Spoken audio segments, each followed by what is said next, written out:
Hello and welcome to my channel. In today's video we are going to talk about intonation and how to fix it. I want to start with explaining what intonation is and how you can measure it. So there are three components that you need to think about, and first one is the frame of your hand. So this is the distance between the first and the fourth finger and how your hand is positioned on the strings. That's the frame. Next one is the intervals, how you're measuring the intervals when you play. And the third one is the shifts. And today I'm not going to talk about the shifts, but I'm going to talk about the frame and the intervals. So very often we think that intonation is something physical, which probably it is, because you can fix your hand in a physical way to play less or more in tune. But it's basically something oral, and it's about how close you're listening and how carefully you are measuring your intervals. So if it is whole step, half step. So we're going to explore some exercises for good intonation made by Sevcik.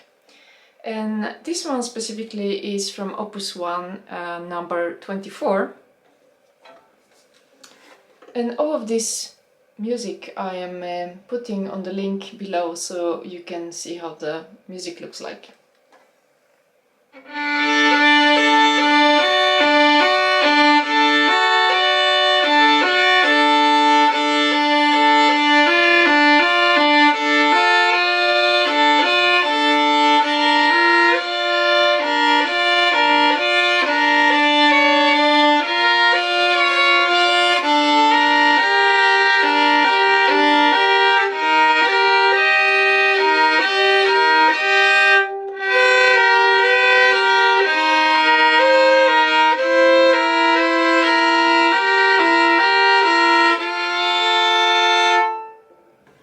So what I think is very interesting in this exercise is that Sevcik is teaching you how to listen to the intervals.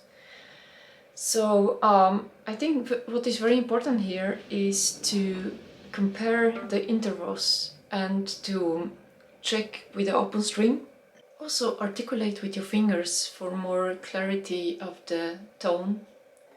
Have some good sound when you play, be satisfied with the sound you're producing, which is of course about the bow, but that's not the most important, because we are practicing for intonation, which is coming from our left hand.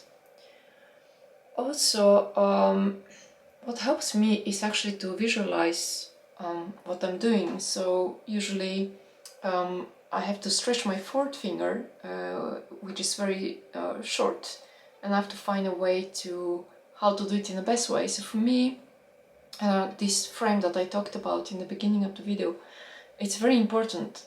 So I have to take out my arm a little bit more to that side, so I can see here. I need to disconnect from this contact point here on the index finger, and have the hand a little bit bent inwards like this, so that I can reach with the fourth finger. And that I'm doing by visualizing it. So when I'm practicing, I'm looking how my hand look like, and also how it feels. So both of these two helps me to remember for the next time how do I need to position my hand and how it sounds. It's very important that you identify the tendencies you have. What I mean with that is, for example, if due to playing octaves you are sliding your first finger more up, or if you are playing thirds, maybe when there are like half step is not tight enough, or when the whole step is not wide enough, which is making you generally sound like you're off tune. So all of these tendencies you have to find out for yourself and then try to correct them.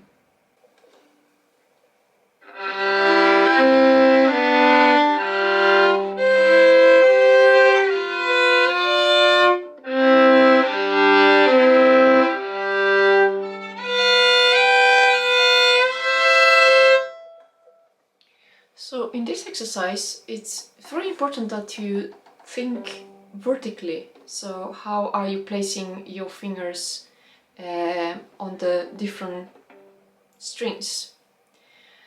And that is because you're changing intervals and you have to be very aware of how you are placing the fingers in a way that you are not, for example, touching another string when you play fifths. You have to play it very lightly, so you don't press the fingers down too hard, because that can also cause you pain, and you feel tense in your fingers while playing.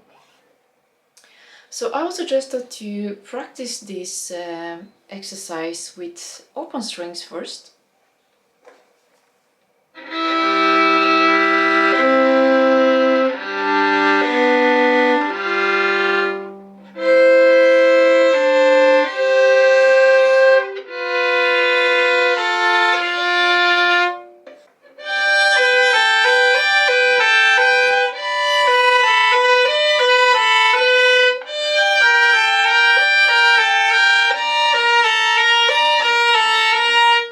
This specific exercise is training your dexterity and also the independence of the fingers, which is quite overwhelming if you're playing it for a long time. So please take breaks and also think about how much pressure you're putting on the string. I'm trying to decide myself that I'm going to put a specific amount of pressure and then I'm not going to press more. What I recommend with these exercises is that you take one page and sight read it. Don't play more than one page because it's quite exhausting exercises for your fingers. And also when you sight read, you are testing how well you know the patterns and how fast you can adjust to them. One way to practice these exercises is to remove the bowings. You can do 2 or even 1 double stops per bow. For example,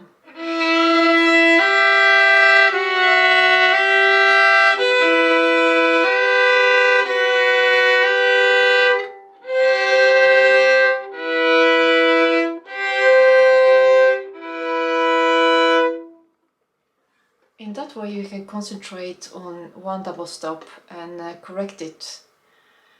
Also, you can play them with vibrato.